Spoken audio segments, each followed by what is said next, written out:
चंद्रयान 3 ने भरी एक और बड़ी हुंकार। इसरो ने चालू किए इंजन और स्पेस को चीरते हुए चंद्रयान पहुंचा चांद की ऑर्बिट में। इसरो की ऐतिहासिक जीत पर नासा भी हुआ हैरान। चांद को मुट्ठी में करने से अब बस एक कदम दूर। दोस्तों, हमारा चंद्रयान 3 जैसे जैसे आगे बढ़ रहा है, ये एक नया इतिहास लिखता जा रहा है।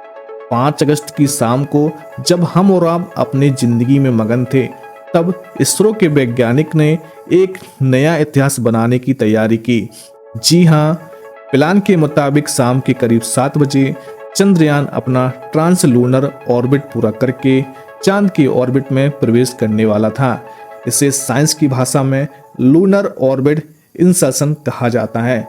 ये हमारे चंद्रयान 3 मिशन का एक बहुत अहम पल, एक बहुत बड़ा मुश्किल पड़ाव था। इसरो के ग्राउंड स्टेशन में हर तरह का टेंशन का माहौल था, क्योंकि जरा सी चूक सालों की मेहनत को बर्बाद कर सकती थी। लेकिन हमारे वैज्ञानिकों ने कोई भी गलती ना करते हुए चंद्रयान को सफलतापूर्वक चांद की ऑर्बिट में प्रवेश करा दिया है और अब ये चांद के गोल गोल चक्कर काटते हुए उसकी तरफ आगे बढ़ेगा। इसरो की इस बड़ी कामयाबी का जश्न पूरा देश मना रहा है, लेकिन अभी हमें खुश होने की बजाय संयम रखने की जरूरत है, क्योंकि आगे जो इम्तिहान चंद्रयान के सामने है वो सबसे ज्यादा मुश्किल है। अब क्या है कि अंतिम इम्तिहान और चंद्रयान को आगे और कौन कौन से चैलेंजेस का सामना करना है, आइए इसके बारे में डिटेल से चर्चा करते हैं। दोस्तों, सबसे पहले तो हम ये जानते हैं कि चंद्रयान को चांद की ऑर्बिट में घुमाया क्यों जा रहा है, उसे सीधा चांद पर लैंड क्यों नहीं करवाया जा सकता। अब आप में से काफी लोगों ने इस बात पर गौर किया होगा कि 14 जुलाई 2023 के दिन जब हमारा चंद्रयान 3 लॉन्च हुआ, तो ये आसमान में बिल्कुल सीधा खड़ा होकर ऊपर नहीं गया, बल्कि एक एंगल में झुककर ऊपर की तरफ गया था। इसके बाद पृथ्वी के वायुमंडल से निकलते ही पूरी तरह से हॉरिजॉन्टल हो गया था और उसने पृथ्वी को ऑर्बिट करना शुरू कर दिया था। असल में चंद्रयान को पृथ्वी से उड़कर सीधा चांद पर नहीं भेजा सकता, बल्कि इसके लिए पहले उसे पृथ्वी के ऑर्बिट में चक्कर लगाने होते हैं और उसके बाद धीरे धीरे आगे बढ़ता है। ऐसा इसलिए होता है क्योंकि चंद्रयान या उसके जैसे किसी भी अंतरिक्ष यान को पृथ्वी की ग्रेविटी से बाहर निकलने के लिए एक बहुत तेज रफ्तार पकड़ने की जरूरत होती है और इसे अर्थ एस्केप वेलोसिटी कहा जाता है। आपको बता दें कि पृथ्वी की अर्थ एस्केप वेलोसिटी 11.186 किलोमीटर प्रति सेकंड मानी जाती है। इस रफ्तार को अचीव करने के लिए चंद्रयान से पृथ्वी को ऑर्बिट में चक्कर लगवाए गए, ताकि वो इस ग्रेविटी का इस्तेमाल अपनी वेलोसिटी को बढ़ाने में करे। साइंस की भाषा में इसे स्लिंगशॉट इफेक्ट कहा जाता है। तो अब जिस तरह चंद्रयान पृथ्वी के ऑर्बिट से सीधा बाहर नहीं आ सकता, ठीक वैसे ही इसे चांद का ऑर्बिट करवाए बिना सीधा चांद की सतह पर लैंड करवाना पॉसिबल नहीं है। और इसकी वजह है चांद पर किसी भी वायुमंडल एटमॉस्फेयर का न होना। आपने देखा होगा जब कोई अंतरिक्ष यान स्पेस से वापस धरती पर आता है तो उसकी रफ्तार कम करने के लिए पैराशूट का इस्तेमाल किया जाता है। ऐसा इसलिए संभव हो पाता है क्योंकि हमारी पृथ्वी पर वायुमंडल या हवा मौजूद है और पृथ्वी पर वापस आते हुए अंतरिक्ष यान को इसका ऑर्बिट करने की जरूरत नहीं पड़ती।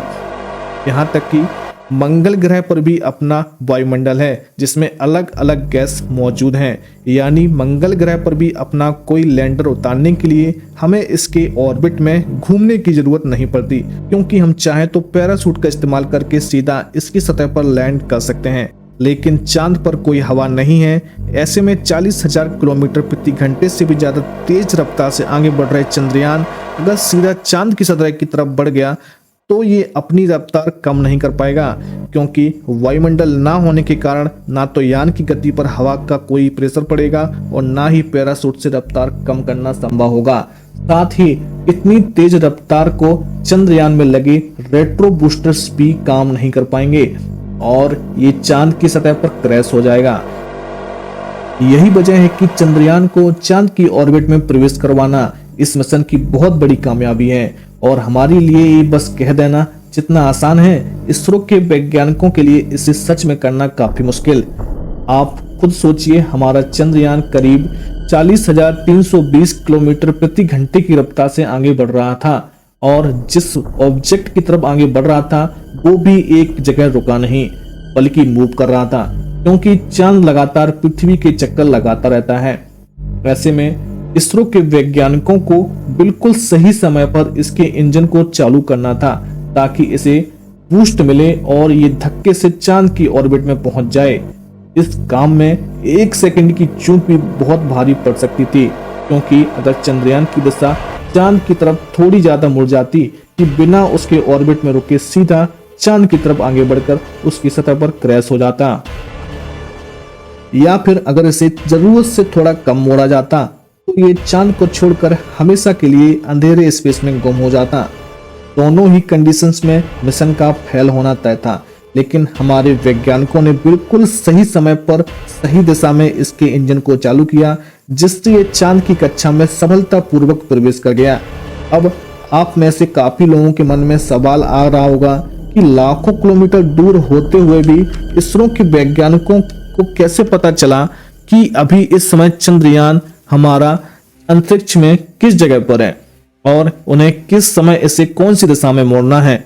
असल में दोस्तों, इसरो के लिए ये काम अपने टेलीमीटर ट्रैकिंग एंड कमांड नेटवर्क की मदद से होते हैं, जिसका काम इसरो के चंद्रयान और दूसरे स्पेस में ऑब्जेक्ट को ट्रैक करना है।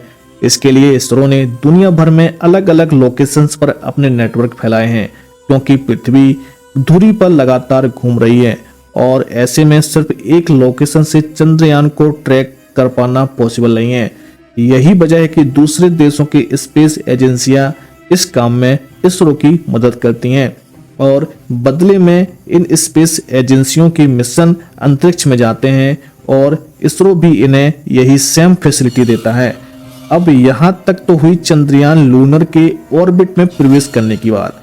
चलिए इसके आगे के प्लान पर भी एक नजर डालते हैं और जानते हैं कि आगे इसे और कौन कौन से चैलेंजेस का सामना करना पड़ेगा। तो दोस्तों, इस समय चंद्रयान अंडाकार शेप में चांद के चक्कर काट रहा है। ये बिल्कुल वैसा ही है जैसा पृथ्वी से निकलने के दौरान उसके चक्कर काटे थे। बस फर्क सिर्फ इतना है कि इस बार इसका ऑर्बिट बड़ा होने की बजाय छोटा होता चला जाएगा। समय समय पर रेट्रो बूस्टर की मदद से इसकी गति कम की जाएगी और हर एक ऑर्बिट के पूरे होते हुए चंद्रयान चांद के अगले ऑर्बिट में भेजा जाएगा। और इसके लिए इसरो के वैज्ञानिकों को हर बार इसके इंजन को चालू करके इसकी गति को एक बूस्ट देना होगा, ताकि चंद्रयान को जरूरत के हिसाब से सही दिशा में मोड़कर अगली कक्षा में भेजा जा सके। इस तरह आगे बढ़ते हुए 16 अगस्त को चंद्रयान चांद की आखिरी कक्षा में पहुंचेगा, जिसका कार्य 100x100 किलोमीटर होगा। इन अंडाकार कक्षाओं को पार करते हुए चंद्रयान एक गोलाकार कक्षा में पहुंच जाएगा। यहीं पर 17 अगस्त 2023 के दिन इसका प्रोपल्शन और मॉड्यूल विक्रम लैंडर से अलग होगा और फिर इसके बाद आगे का सफर लैंडर अकेले ही तय करेगा। यहाँ नोट करने वाली बात यह है कि इसके आगे इसरो के वैज्ञानिक इस पर कोई कंट्रोल नहीं कर पाएंगे। लैंडिंग एग्जैक्टली किस पॉइंट पर करनी है, कोई बाधा आ जाए, इससे कैसे निपटना है, ये सब कुछ विक्रम लैंडर का कंप्यूटर सिस्टम खुद तय करेगा। ऐसा इसलिए क्योंकि इतनी ज्यादा दूरी हो जाने से हालातों को जज करके इस रियल टाइम में कमांड देना पॉसिबल नहीं है। इस समय विक्रम लैंडर की रफ्तार 6000 किलोमीटर प्रति घंटे होगी। इसे घटाकर 60 किलोमीटर प्रति घंटे तक लाना होगा, क्योंकि तभी हमारा लैंडर चांद की सतह पर सॉफ्ट लैंडिंग कर पाएगा। आपको बता दें कि हमारे चंद्रयान 2 का लैंडर इसी पॉइंट पर आकर क्रैश हो गया था, क्योंकि वो सही समय पर अपनी गति को कम नहीं कर पाया था। लेकिन इस बार अपनी गलतियों से सीखकर हमारे वैज्ञानिकों ने विक्रम लैंडर के कंप्यूटर सिस्टम को काफी एडवांस बनाया है और हमें उम्मीद है कि बस कुछ ही दिन के अंदर विक्रम लैंडर के पांव चांद की सतह को चूम रहे होंगे। अगर आप भी चाहते हैं कि हमारा चंद्रयान चांद पर जाकर सफलतापूर्वक लैंड करे, तो कमेंट करके इसरो की टीम को उत्साहित जरूर करें। Thank you for watching.